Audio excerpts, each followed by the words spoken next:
नमस्कार दोस्तों। आजकल ट्रंप के टैरिफ का मुद्दा हर किसी के विचार विनिमय और विचार विमर्श के केंद्र स्तर पर है। तो इसी में अमेरिका के उपराष्ट्रपति जेडी वेंस भारत के दौरे पर आ रहे हैं। तो पहले तो उनकी विजिट प्राइवेट थी, लेकिन अब बताया जा रहा है कि वो ऑफिशियल विजिट होगी, जिनमें वो प्राइम मिनिस्टर से भी बात करेंगे। तो हमारे लिए ये बात जानना बहुत ज़रूरी है कि वो क्या बात करेंगे इस बारे में।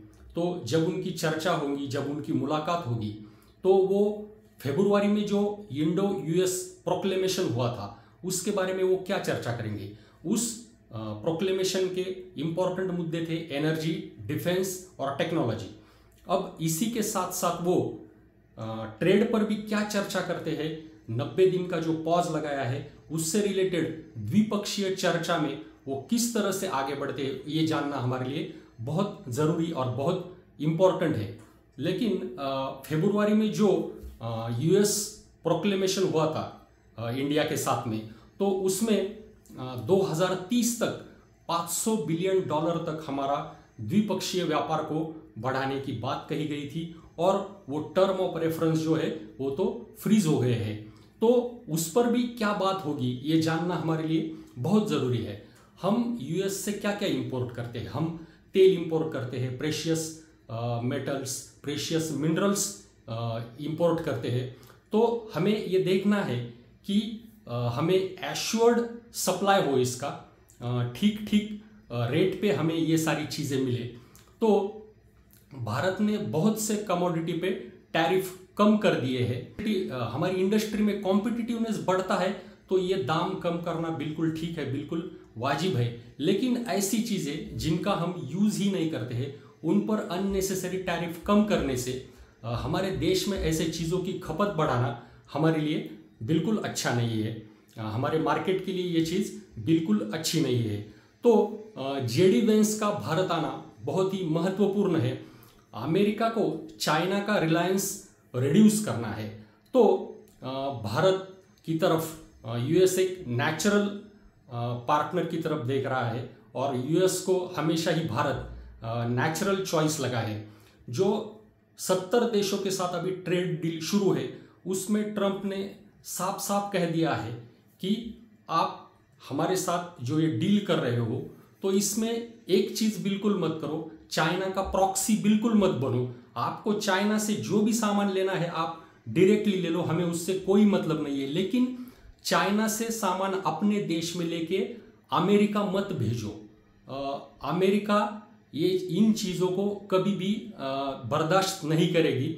आप सप्लाई चेन में चाइना को बिल्कुल मत ले लो, उनको सप्लाई चेन से दूर रखो। ये साफ साफ इशारा उन्होंने 70 कंट्रीज को दिया है। हालांकि भारत की तरफ अमेरिका का जो रुख है वो बहुत नरम है। हमें भी 10% बेसलाइन टैरिफ पे उन्होंने रखा है।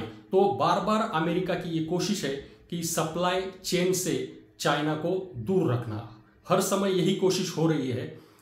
चाइना के जो प्रेसिडेंट है शी जिनपिंग, वो भी अलग अलग देशों से मिल रहे हैं। अभी अभी उन्होंने वियतनाम, कंबोडिया, मलेशिया का दौरा किया। उन्होंने भी उन देशों के साथ 35-40 करार किए हैं। वो भी कोशिश कर रहे हैं, लेकिन वो डायरेक्टली ट्रंप से बात नहीं कर रहे हैं। उनका कहना है, चाइना का कहना है कि हम पहले अमेरिकन ऑफिशियल से बात करेंगे, एजेंडा तय करेंगे और फिर हम बात करेंगे। क्योंकि ट्रंप जो है वो डायरेक्ट डिसीजन सुनाते हैं, पहले कोई भी एजेंडा प्रिपेयर नहीं होता है। तो इस बात के लिए चाइना रेडी नहीं है, और अमेरिका इस बात के लिए रेडी नहीं है कि हम पहले से ही कुछ एजेंडा बनाएंगे। डायरेक्ट जो होगा वो डायरेक्ट डोनाल्ड ट्रंप डिसाइड करेंगे उस मीटिंग में। पहले से कोई प्री प्लान एजेंडा नहीं होगा, तो ये प्रेडिक्टेबल बिल्कुल नहीं होगी मीटिंग। इसलिए चाइना भी इसके लिए बिल्कुल रेडी नहीं हो रहा है। तो ये क्लियर कट 18 ट्रिलियन की इकोनॉमी और 30 ट्रिलियन की इकोनॉमी के बीच का वॉरफेयर है, ट्रेड वॉर है और एक व्यापार युद्ध है। तो हमारे लिए जेडी वेंस की विजिट इसीलिए बहुत महत्वपूर्ण है, क्योंकि ये एक राइजिंग पॉलिटिकल स्टार है। रिपब्लिकन पार्टी के 40 साल के बहुत इंथुजियास्टिक पॉपुलर पॉलिटिकल लीडर है ये। तो 2028 में अगर डोनाल्ड ट्रंप ने चुनाव लड़ने को स्वीकार नहीं किया, तो ये प्रोबेबल कैंडिडेट है वहाँ के प्रेसिडेंशियल इलेक्शन के, तो ये बहुत ज़रूरी है। और उनकी सबसे इंटरेस्टिंग बात है कि उनकी जो पत्नी है उषा वेंस, उनकी जड़ें भारत से जुड़ी हुई है, वो भारत से बिलोंग करती है, तो ये भी चीज़ बहुत इम्पॉर्टेंट है हमारे लिए। तो दोस्तों, उनका भारत आना इसलिए हमारे लिए बहुत महत्वपूर्ण है। तो क्या वो भारत के लिए क्या क्या सौगात लाते हैं ये देखना बहुत ज़रूरी होगा, क्योंकि उनकी जड़ें उनकी पत्नी उषा वेंस के ज़रिए भारत से जुड़ी हुई है। तो दोस्तों, यहीं पे रुकते हैं। Happy weekend, thank you. लेकिन चैनल को सब्सक्राइब करना मत भूलिएगा, वीडियो को लाइक और शेयर कीजिएगा। Thank you.